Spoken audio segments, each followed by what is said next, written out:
essa compreensão, uma breve introdução sobre esses versículos 5, 6, 7 e 8. Então vamos expor os versículos, né? Vamos ler os versículos e vamos tirar aqui algumas, aprofundar dentro do próprio versículo, trazendo compreensão para que você compreenda e entenda o versículo. O versículo 5 diz assim: se algum de vós tem falta de sabedoria, peça a Deus, que a concede livremente a todos sem criticar, e lhe será dada, né? Aqui no meu esboço eu tenho uma versão diferente, mas é o mesmo versículo. Vamos começar pela primeira parte do versículo, né? Se algum de vocês tem falta de sabedoria, né? Então, assim, já fica entendido que essa falta de sabedoria, ela é uma realidade na vida do ser humano de forma geral e também do cristão, né? Os próprios cristãos, em algumas situações, eles agiram expressando exatamente essa falta de sabedoria. Por exemplo, Pedro, né, diante ali de Jesus caminhar para a cruz, e Pedro não queria de forma nenhuma, né, que Jesus morresse, que Jesus desse a sua vida em prol da humanidade. Jesus disse para Pedro que ele o negaria 3 vezes, né, e foi exatamente o que aconteceu. Lá na frente é que Pedro vai entender isso aí, quando Jesus vai restaurar a vida de Pedro. Outro exemplo disso, dessa falta de sabedoria em outro personagem bíblico, é o caso de Jonas, né? Jonas, Deus deu uma missão a ele, no entanto, o que ele faz diante da sua missão? Ele foi até o porto de Jope, pegou um barco rumo a Tarsis, né? Porém, tudo o que ele deveria fazer era ter ido para Nínive, mas ele preferiu desobedecer a Deus, né? Quer dizer, faltando discernimento, faltando sabedoria da parte de Jonas, né? Essa sabedoria advinda do próprio Deus. Temos também outro exemplo, que é o exemplo do rei Saul, né? O primeiro rei de Israel, o rei Saul. E o que Saul fez ali, mostrando sua total falta de sabedoria, né? Ele vai desobedecer a Deus, né? E ele não vai reconhecer seus erros, mas vai aprofundar isso, né? Primeiro, ele não destruiu completamente os amalequitas, né? Como ele deveria ter feito. Depois, ele ainda agindo com falta de sabedoria, o que ele faz? Ele não espera pelo profeta, né, para oferecer os sacrifícios, e com isso ele demonstra uma falta de humildade e também de confiança no próprio Deus, tomando a frente, querendo falta de discernimento, falta de sabedoria da parte de Saul, né? Mas o versículo ainda traz aqui algumas observações. O texto diz assim, né? Se algum de vós tem falta de sabedoria, peça a Deus. Então aqui nós temos uma ordem, né? Eu não estou sabendo lidar com alguma circunstância existencial da minha vida.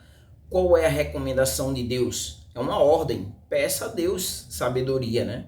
Por que pedir a Deus? Porque Deus é o autor da sabedoria. Não é o homem, mas o próprio Deus que vai lhe conceder essa sabedoria. E o versículo ainda continua, porque ele diz que a concede livremente a todos, na minha versão, que a todos dá, né, a sabedoria. Então, aqui nós vemos que essa sabedoria que é proveniente de Deus não é uma sabedoria seletiva, mas que é uma sabedoria que é abrangente. E qual é o critério? Que você peça a Deus, né?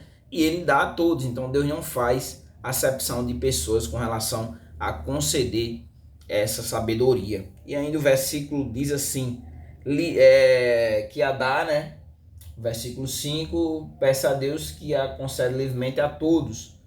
E aí ele diz aqui, liberalmente, na minha versão aqui do esboço, liberalmente, de boa vontade. Então o que nós entendemos? Que Deus se agrada em conceder sabedoria aos seus servos, né? E no finalzinho do versículo, ele finaliza dizendo, lhe será dada, ou na minha versão aqui do esboço, lhe será concedida, né? Aqui nós temos a garantia de receber sabedoria, né? Deus não apenas ele oferece, ordena que você peça sabedoria, mas ele concede sabedoria àqueles que pedem com sinceridade, como nós vamos ver mais adiante. E aí aqui nós temos um questionamento, né? Eu já até falei um pouquinho sobre isso, mas que tipo de sabedoria, né, Tiago aborda? O que tipo de sabedoria aqui é abordada por Tiago, né? Primeiro, não se refere apenas a conhecimento intelectual, porque muitas vezes o que acontece? Tem pessoas que têm PhD, que são inteligentíssimos, no entanto, no dia a dia, na sua vivência, né? Na sua convivência com outras pessoas, se mostra uma pessoa totalmente sem sabedoria, né? Por quê? Porque não é intelectual, né? Essa sabedoria proveniente de Deus, né? Mas é a capacidade, né, que Deus concede, né, de discernir a própria vontade de Deus, de aplicar a própria vontade de Deus na sua vida e diante da situação que você está vivendo. E qual é o referencial? É os princípios bíblicos, né, que você deve aplicar na sua vida cotidiana, sabiamente, né, que você consiga fazer essa aplicação, né? E onde seria isso? Nas provações que foram mencionadas nos versículos anteriores. Está aí uma forma de você fazer essa aplicabilidade, e também os leitores do próprio Tiago já estavam vivenciando isso. O versículo 2, o versículo 6, no caso, né, o versículo 6 diz o seguinte: peça, porém, com fé, sem duvidar, pois quem duvida é semelhante à onda do mar, movida e agitada pelo vento, né? Aqui ele já começa na primeira parte do versículo dizendo assim, ó, mas peça com fé. Aqui nós vemos a condição crucial para o cristão para receber sabedoria. E qual é a fé, né? E o que seria essa fé, né? O autor de Hebreus, ele traz lá a definição, uma definição de fé, mas aqui eu quero trazer da seguinte forma: a fé, o que seria então essa fé? Uma confiança firme em Deus, né? E na capacidade, dentro do contexto de Deus, responder, né? Nesse caso, concedendo a própria sabedoria. Porém, o versículo 6 também nos traz uma advertência, que ele diz assim: peça, porém, com fé, sem duvidar. Qual é a advertência? É que não haja dúvida, né? E aí, o que seria, então, essa dúvida?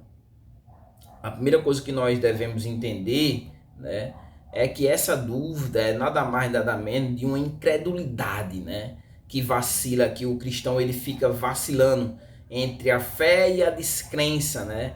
A pessoa com essa dúvida, ela tem uma atitude de questionar exatamente tanto a bondade de Deus em conceder essa sabedoria, quanto também o próprio poder de Deus, né? E o versículo finaliza trazendo uma analogia, né? Pois aquele que duvida é semelhante à onda do mar, levada e agitada pelo vento, né? Nesse caso aqui nós temos a ilustração, né? Onde a onda é constantemente movida por forças externas, que é o vento empurrando ela, né? Na prática aqui, se nós fôssemos trazer para a prática, para a nossa compreensão, né?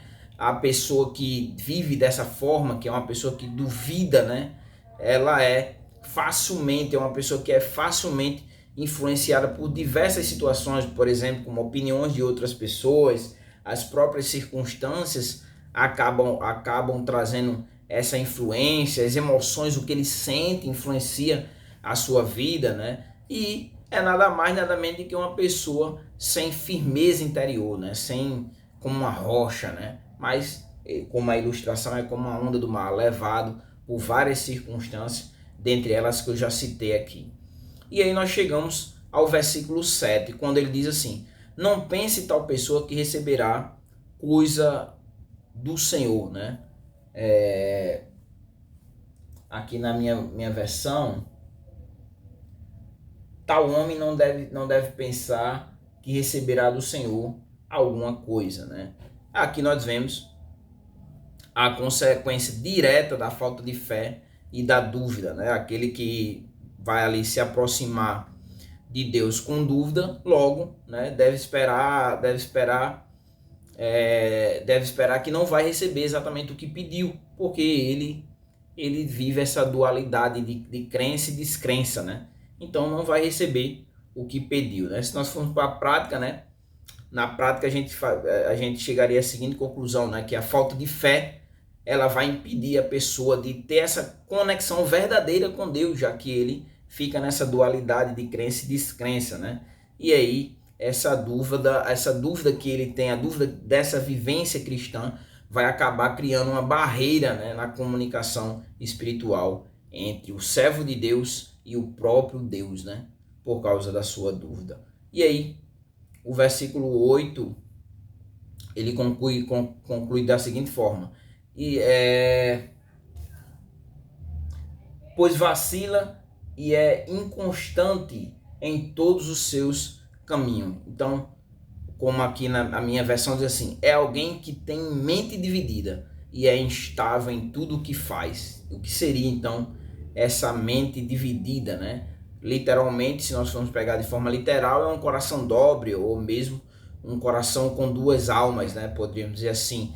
Parte da pessoa se encontra em Deus, né? Parte da pessoa está ali fervoroso, querendo, desejoso de Deus, né? Já a outra parte encontra com sua mente focada no mundo, nas coisas do mundo, né?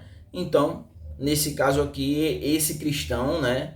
Esse cristão que se encontra com sua mente dividida é um cristão com um constante conflito interior, né? E que nós vimos lá que é como a onda do mar levada para um lado e para o outro, né?